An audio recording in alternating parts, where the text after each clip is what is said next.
अभी तक हमारा चैनल सब्सक्राइब नहीं किया तो अभी सब्सक्राइब करें। संभाजीनगरला केली, दोन्ही ठिकाणी प्लेट लाईन केल्या. केवळ एवढंच नाही तर संभाजीनगरचं रेल्वेचं स्टेशन 300 कोटी रुपयाचं बांधकाम सुरू झालं. जालन्याचं रेल्वे स्टेशन 200 कोटी रुपयाचं स्टेशनचं बांधकाम सुरू झालंय. आणि त्या पलीकडे जाऊन जालन्यापासून जळगावचा रेल्वेचा सर्वे झाला. नीती आयोगाला मान्य केली, फायनान्सला मान्य केली, रेल्वे बोर्डाला मान्य केली. कॅबिनेटचं प्रस्ताव पुरवणे. माझं असं मत आहे की या भागामध्ये ज्या काही जुन्या अपेक्षा आपल्या लोकांच्या होत्या त्या पूर्ण करण्याचं काम मोदीजीच्या सरकारनं केलं. त्यामुळे इथं उमेदवार मी नाही आहे, इथं उमेदवार मोदीजी आहे. तेव्हा मोदीजीला आपण प्रधानमंत्री करा. आपल्या देशाची जी काही अर्थव्यवस्था होती ती फार विस्कटलेली होती. 10व्या नंबर होतो, मोदीजींनी ती 5व्या नंबरवर आणली. आणि जर का मोदीजी दुसऱ्यांदा प्रधानमंत्री झाले तर ती 3 नंबरवर येणार आहे. म्हणजे गरिबांचं कल्याण करण्याचा जो अजेंडा त्यांनी तयार केला. काही लोकांच्या पोटात दुखतं, सारे म्हणते आपण एकत्र या, 12 घरचे 12 जमीन मिलायची 13 आणि मोदीजीला पाला. माझं असं मत आहे की मोदीजीच्या पाठीमागं आपण उभं राहावं, मला लोकसभेत पाठवावं आणि या देशाचं पंतप्रधान नरेंद्र मोदीला करावं अशी मी आपल्याला अपेक्षा व्यक्त करतो. कारण तुम्ही सगळे 27 लोक माझी अपेक्षा नाही, पण उमेदवार आपल्या गावात येऊन गेला त्याच्यासाठी मी तुमच्या समाधानासाठी आलो.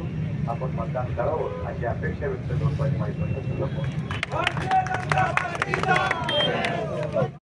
नव्हता, फुलाची गरज होती. आणि आम्ही ज्या ज्या वेळेस आलो त्यांची ती प्रामुख्यानं मागणी होती. आणि योगायोगानं या राज्यामध्ये सत्तार साहेबांकडे अल्पसंख्याक खातं आलं.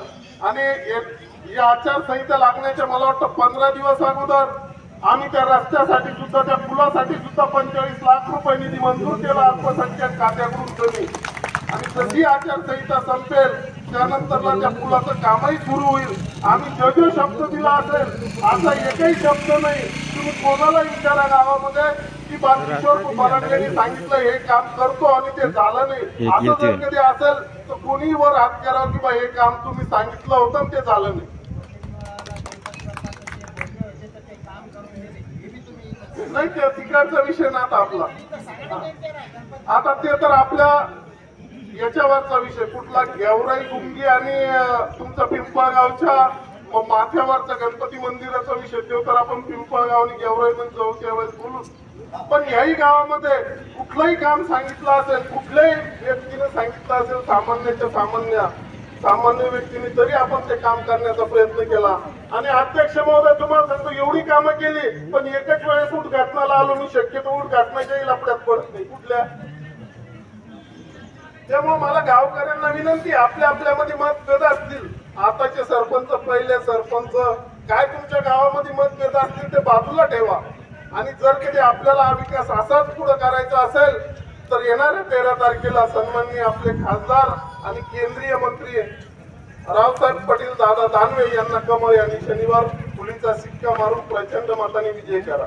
कारण आता पूर्वी सारखं राहिलं नाही. आमचं गावाने फार मतदान दिलं पण ते फुलंब्री तालुका आहे तिकडे काही मतदान झालं. आता भूतवाईज मतदान निघतं. कोणी गप्पा मारण्याचं कामच नाही आता नेत्यांना. लगेच कळतं याने किती कामं मागितले, कोणतं बुथवर याचं मतदान असं म्हणताच येत नाही. वाडीनं धोका द्याल आणि गावानं धोका द्याल. आता काही चिठ्ठ्या नाहीये. आता प्रत्येकाचा टॉयलेट पेपर वेगळा निघणार, प्रत्येक बुथची मतदान सेपरेट दिसणार आहे. त्यामुळे आपल्या गावाची जबाबदारी, आपलं गाव अगोदर पण दादाच्या पाठीमागे गंभीरपणे उभं होतं. आणि आता तर काल अमित भाई साहेबांनी सांगितलं दादाला आम्ही मोठी जबाबदारी देणार.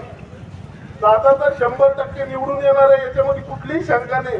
पण आपला वाटा हा जास्त असला पाहिजे. कारण आपण हक्कानी, तुमचे संबंध तर आहेत, आमचे पण संबंध आहे. दोन्ही मिळून सगळे आपण ताकद लावून जास्तीत जास्त जो निधी आहे, जे काय काम अपूर्ण असतील ते करण्याचा 100% आपण प्रयत्न करू. बरीचशी शेतवस्तीची कामं आणखी पण